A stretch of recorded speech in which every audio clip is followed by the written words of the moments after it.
I wanted to start by introducing myself.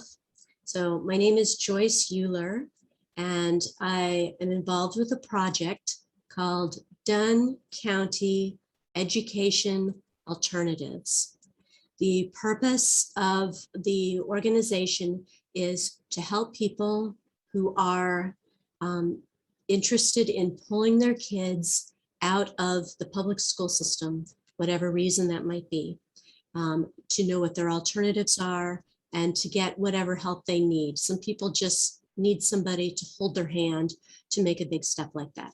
So as part of this project, I was doing research on homeschool things. What sort of things are there to help homeschoolers locally in the Dunn County area? Also, we have a list of online schools that people might want to check out, but that's pretty much infinite. Also, I did some research into local private schools, and there actually aren't very many in the county right now. So we've got the Catholic school, we have a Lutheran school, and then we have Timothy Academy. And so with me today is Katie Bochman. And she is I suppose you are the founder and the teacher and the principal. You're everything. Yes. Except sometimes I'm insane too, so I suppose that works. It's just another hat. Add that one. That's true. Very true. So yeah. Yeah. You started at a private school at Alliance. Yes, I did. I taught there for 3 years, and then just as the school was closing, several parents asked if I would still teach their kids. And at that point, my grandma had died and left her farmhouse empty. So I converted it into a school, and it kind of evolved and grew from there. How long was the Alliance school around, and what caused it to close? So the Alliance school was around for, I want to say 26, 27 years. And I went there as a student, and then I returned to teach myself. And the reason for closing, there's multiple reasons. Probably one of the biggest ones was we had low enrollment. A lot of people were choosing to go to the public school. And there was a little bit of a lack of support within the church for what the school was doing. The costs were high, and maintaining that huge space and heating and cleaning and everything for a dwindling number of students, it just wasn't financially feasible. So they decided to close the doors, but a lot of parents still wanted that option. They still wanted to have that type of education. And so I guess that's where I came in.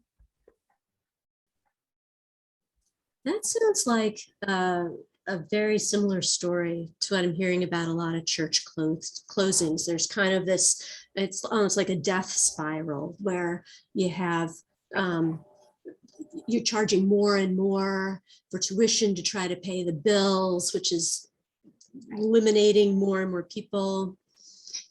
Yeah, okay.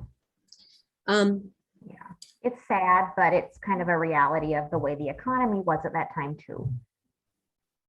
I think finances can really be a big part of the issues here with private school. Right. I'm going to be talking to. And it's hard. It's hard. I'm going to be talking to someone tomorrow, actually, about the choice program, and a lot of private schools use that as their lifeline to save them, where basically they jump through a lot of hoops for the government, and the government gives them a lot of money, and it makes them financially solvent. Do you have go ahead. I was just going to ask, do you have thoughts about financially kind of how you're able to make this work, how people could make a school work without doing the choice program? So for me, I was really blessed because my school was on my parents' property, which is a farm. So I don't have the overhead of purchasing property. I have a lot of space for the kids. They have the natural environment of the barn and the sheds and the fields. So I don't have to purchase the playground equipment. When Alliance closed, I received all of their curriculum. In addition, when Tammy Borcherding closed, the St. Paul's, not St. Paul's, Our Saviors, she donated her stuff to me too. So I have a ton and a ton and a ton of supplies. So that cut down on my costs tremendously. However, if it's not just you needing to depend on your own finances, like for me, I'm a single mom. So I need to tend to myself and I need to tend to my daughter. So I need to have something that provides a complete income.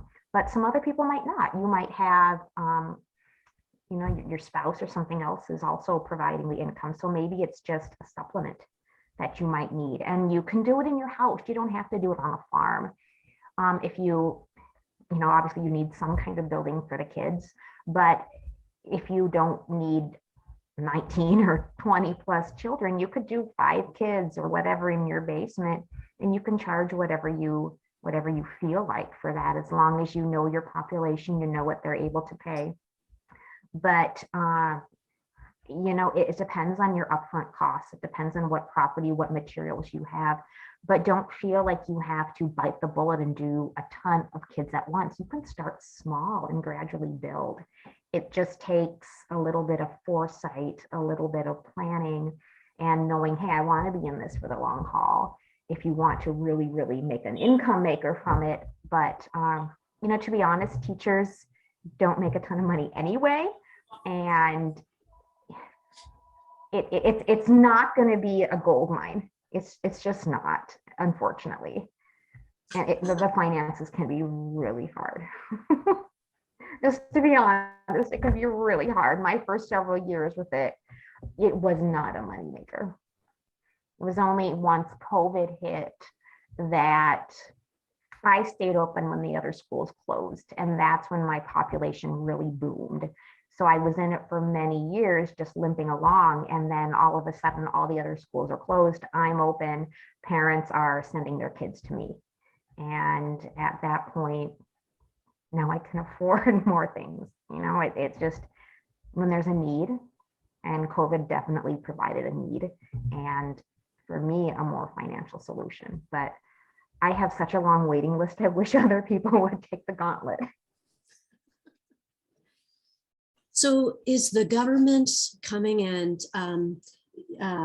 examining your facilities and making sure that everything's, code ready and stuff? No, not at all. I have never had anyone from the government come in. I've never had anyone ask. The only paperwork they send me is my once a year form I send in, which is the same for homeschool families. They do a form that's very similar, and it's due October 15th, the same day as theirs is, where I just list my students and off I go. The school district does ask 3 times a year for my attendance list, but that is it. There are no mandated anything. So I'm really free to do pretty much whatever I want, which is nice.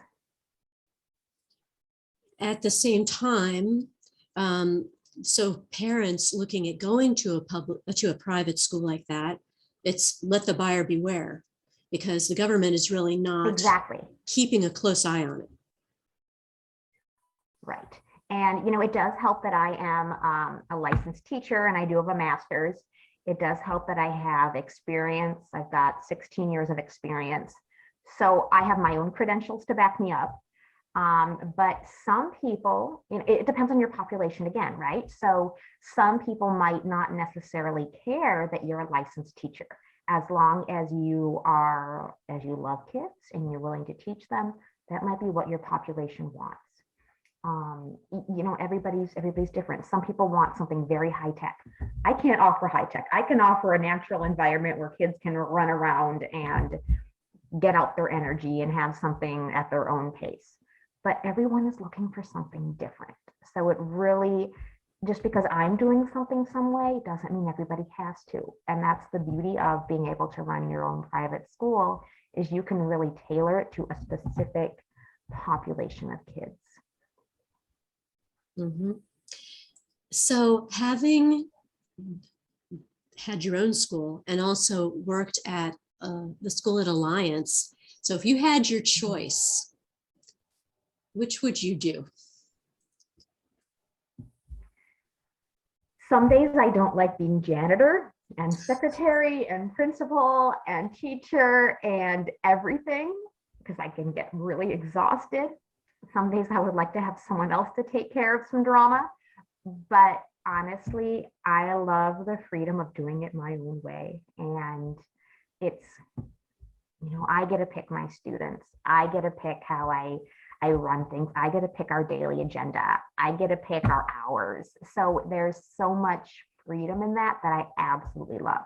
And I loved working at Alliance. It was fabulous. My first 3 years of teaching there, fabulous. I felt like I got a good start on my educational career there, but I love running my own business too. So there's pluses and minuses. Okay. Was it scary setting up your own school?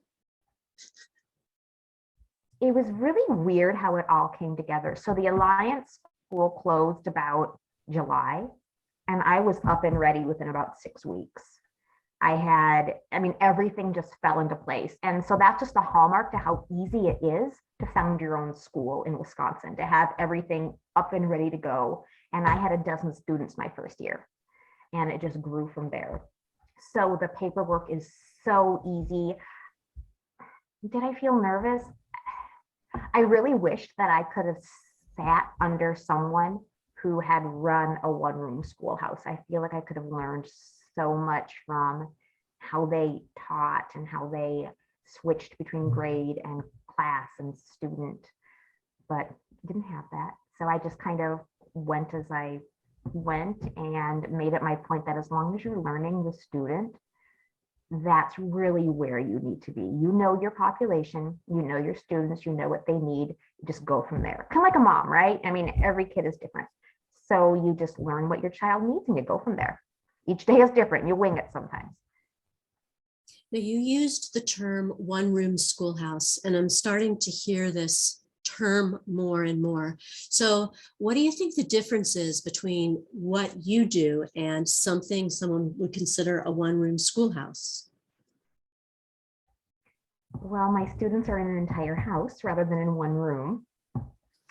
So, they can do certain things without my eyes on them all the time. I think kids today are a lot different than they were back 80 years ago or so on. There's different discipline, different ideas. Kids are on technology, and so their attention spans can be affected by that too. There's just a whole bunch of things that are different between the population of kids who would just sit on a bench all day and listen to a teacher and plainly recite or do things by rote. Whereas now we try to be more interactive. We try to be more hands-on. We try to provide differentiated instruction for the kids. So I guess what I do is just, it's like a vomit of kids right in here. And then you just try to, it's not a one size fits all. You just scramble it all and make it somehow. It's not just me standing up there and dictating. It has a life of its own. It definitely does. And some days it's like outlandish, out of control life. And some days they can barely do anything. Just it's life. So what does your schedule look like? So personally and also as at the school. So do you have certain times that you do certain things? How much of your life does this take up? I have 19 students, grades K through 12. So this takes up a gigantic chunk of my life. But again, everyone is different. You do not have to have that gigantic span. You do not have to have that many students. So for me personally, for my spectrum, I get down to school around 6 o'clock in the morning. The first bus arrives at 7:45. So I use that hour and 45 minutes to get my curriculum planning done. And then once they arrive, I'm interacting with the kids, checking up on if they had any work from the day before, or just chatting with them, building that relationship with them. I think one of the biggest things is to build that relationship, because you can get so much more done if you can connect on that relational level. So we start at 8:30, and I collect them all together for a morning meeting, let them know the agenda, send them off on their way, and then I rotate through the different age levels. We always start with math, and usually I go from youngest to oldest. So we'll start with the littles, I call them, and circulate through. I might have specific groups assigned, like say, hey, I want 5th grade to work with kindergarten today. And I send them off on their way. Or I want my 11th grader to practice multiplication with my 6th graders. So I just divide them up, and it's different every day. And then I kick them outside so I can get some sanity. And then I can work with my high schoolers who are typically quieter and they need a little bit more focus. So I'll work with my high schoolers, and then I will allow the children to come back inside, and we'll go through our language arts term. Then we have lunch where I kick them back outside so that I can focus on the high schoolers again. And then they come back in and we do reading and science or history. So I'm constantly volleying groups. I'm constantly moving through one age level to another, or assigning groups here, assigning groups there, having the kids teach each other, because I can't possibly get through all of those age levels in one day without having them teach each other, which is a good learning skill for them too. And then school is done at 2 o'clock. I clean the school. I go home and I finish up on whatever lesson plans that I still have left. I try to be a mom, and then I fall into bed exhausted and do it all the next day. So you don't actually live at the school? No, I think it would drive me nuts if I lived at the school, because then the kids would constantly be making messes in my home, and I would feel like they're in my territory. I need a little bit of a separation. However, other people might not mind. Everybody's different. Whatever works best for you. All right. Let's see, to answer some of these. Oh, you mentioned busing. So as a Wisconsin private school, the local school district has to provide busing. How does that work out? Yes, they do. They do. So they are required to provide busing, provided it fits within their schedule. So that means that my Downsville kids get bused in, but it's not like I can dictate when the buses arrive. So a lot of the other parents choose not to use busing. Only my Downsville students have chosen that route. And that's fine. They come in from a much longer distance. So sometimes the district might deny you busing, or they might say, well, the earliest our bus can get there is whatever time it is, and you just have to be okay with it. So you have to go with the bus's schedule. And you can refuse it, you can accept it. You go with the bus transportation schedule. Now, I visited your school, and the impression that I got was it looked like a large homeschool family with 19 kids. It seemed like that. Yeah. So there were people who were out, interacting with the farm. I understand they were going to be helping separate some cows later in the day. That sounded traumatic and loud. But it sounds very much like a large homeschool sort of scenario. And so the requirements that they put on you are very similar to what a homeschool family would sign up for. Yeah. Right. Yeah. I don't know that there really is any difference, other than if you look at the fine print, to be homeschooled, you can only teach one family unit. To be a private school, you can teach more than one family unit. And I think that's pretty much the only difference. Okay. So now people who are watching this, some of them are saying, wow, well, it sounds like it might be possible, but where would I even start? Have a space first. Make sure you have a space. If you want to use your own home, go for it. Just know that 19 in your basement, I mean, if you have a gigantic basement, go for it. But figure out where your space is that you want to have and how many kids you can fit into that. Think about what age levels you want to teach. It's your business. You can limit it. I'm only going to teach third grade. I'm only going to teach high school. I'm only going to teach middle school. Just know that if you are limiting it to that, you need to have an exit plan for your kids. So that if you are only going to teach middle school, you have to make sure that they are completely ready to enter high school. And if you're only going to teach, K through whatever, or even pre-K, it is your responsibility to make sure they have the content so that when they transition from you, that they can do really well with where they need to be. Otherwise, parents aren't going to want to send their kids to you if they have such a hard time transferring out. So what I have done is I very closely check and see what the standards are at the high school, so that if kids decide to not stay with me all through high school, they are all set with their credits, all set with their content, so that they can transfer as well as they can.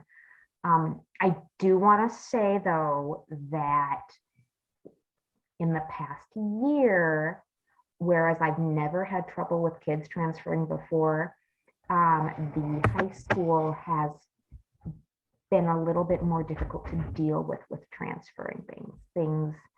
Things seem to change in the past year. So whether the government and the state statute says these standards should be allowed to go seamlessly, sometimes that doesn't always happen. But legally, I keep track of the red tape from the government, the state government level, just to make sure things are flowing well. But again, it depends on who's in charge. It depends on what is allowed to go through or not.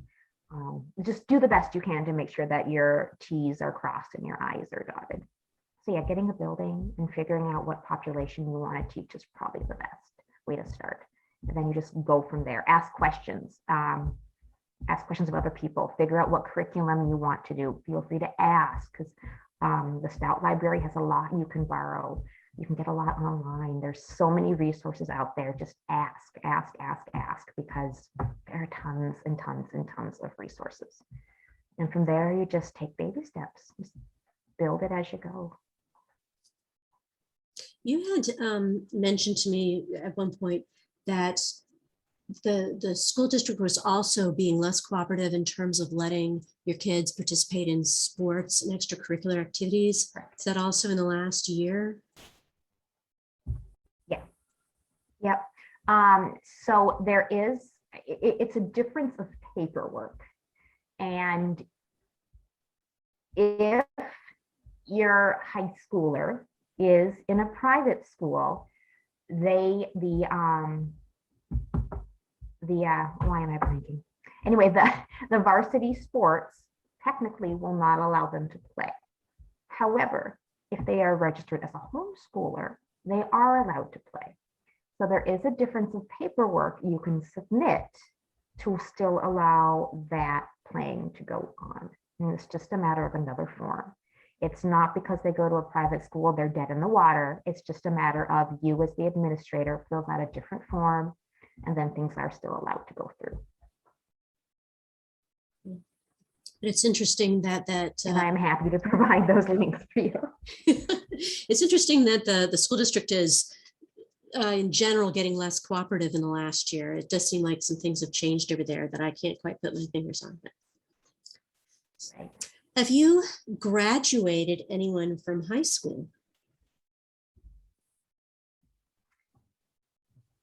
I have not had a definite ceremony, but I have had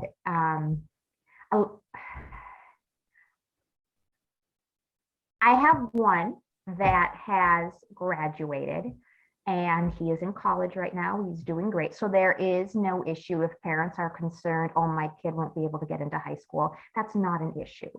In the state of Wisconsin, you are allowed to sign a diploma. You are allowed to pass a student. And honestly, colleges love homeschool kids. They love private school kids because they know how to work. They're not spoon-fed information. They have more initiative than most kids. So just because they don't have a public school diploma really doesn't matter. So my 12th grader, who's now a freshman, he's doing very well in college. No issues whatsoever of getting into a college at all. There are resources for filling out transcripts, which can be submitted. And again, those are easily found. I can provide links to, and me as the administrator can sign them. They have as much merit as does the public school diploma. Okay, so I want to start, say, a private school. I've assessed my space. I've found a location. I've figured out what grades I want to serve. And then how do I go about being official? What do I have to do with the government?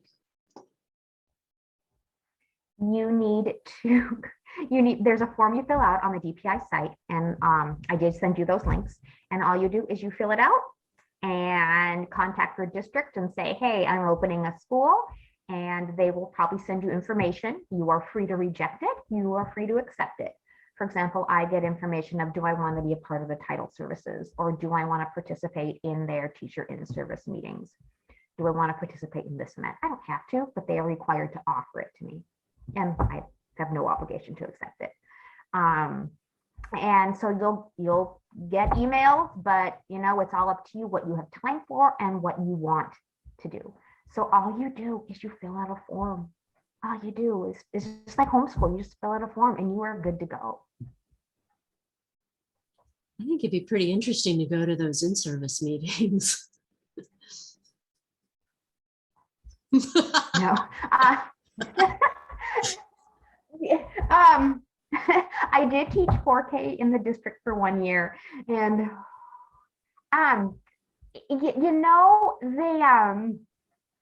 some people really love them. I kind of thought I'd much rather go home and read a book that actually would meet my students' needs rather than listening to this. But everyone's different, everyone's different. And the nice thing is you are allowed to be flexible. It's not that you have to go to this meeting, you have to go to that meeting, you have to have credits here, you have to have credits there. It really is up to you. And that's the beautiful thing about it. All right. So is there anything else that you would like to say to people considering opening their own private school besides, help, there are so many people who want to get into my school, I don't know what to do with them all? Right. It doesn't have to be scary. It doesn't have to be daunting. Know that you don't have to bite the bullet and have 19 kids. You don't have to have a ton and a ton and a ton of supplies. You can start small. You can just serve a few kids and let things grow. Don't feel like you have to continue it for 20 years. Perhaps it's something like you have 5 kids in your basement and you teach them, and then, your friend decides, hey, I'll take them the next year. It's something that can be flexible. You have so much freedom with it, and there are so many resources out there. So it doesn't have to be hard, and don't be scared to ask. I have a ton of curriculum. A lot of homeschool families have a ton of curriculum. There are tons of resources out there to provide the curriculum and the teaching skills and the teaching resources and all of those things. So don't be scared to give it a try. Don't be scared to shadow. Don't be scared to, you're welcome to come in here and shadow me. I will put you to work, but you're welcome to come in and watch how people do it too. It doesn't have to be an institution. It can be you and your personality and what fits for you. So don't be scared that it's a cookie cutter, because it's so different.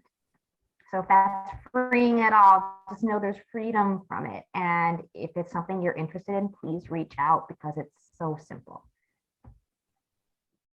We're lucky to live in a time and a place where it can be Right. so simple and so accessible to people. Right. Definitely. Right. Definitely. And I mean, like I said before, there are so many ways you can do it. Fit something to your personality and make it work for you. If it's something you really, really, really want to do, you have so much freedom. Just run with it. There was someone that I learned about in college, Marva Collins. I don't know if you are familiar with her, but she decided that she would open her own school in her attic. And from there, it grew so immensely because she invested so much in the kids that she ended up having enough to buy her own building. And then she had a gigantic waiting list. And, she kind of started a movement. I don't even remember how long ago it was. And you can look up the Marva Collins story. It's on there how another woman who was a teacher, who was fed up with the system, opened her own school, and it just grew from there. But she did it her style. And it was successful. I do it my style. Everyone has a different style, and embrace that. And that I think goes also for homeschooling in the same way. It's like you can make it as intense as you want, or you can send the kids out to go pick daisies all day and everything in between. And there are certain specific methods you can do your classical curriculum. There are all these set ways of doing it, but you don't have to do any of them. So it sounds very, very similar to homeschooling. Very similar. It is. It is. I just have more than one family unit. Yep. All right. Well, when I stopped by and I visited, I saw lots of smiley faces, and it looks like you're just doing amazing stuff there. And you've been very, very kind to answer my many, many questions and to give me this time. So I thank you for that. And No problem. and then I guess we'll sign off. And then if people have specific questions, we can put you in touch. And I'll try to put some information below the video as to how you can get in touch with all of us. And we'll sign off then. Katie Bochman, thank you very much. Sounds like a plan. All right. Thank Bye. you so much.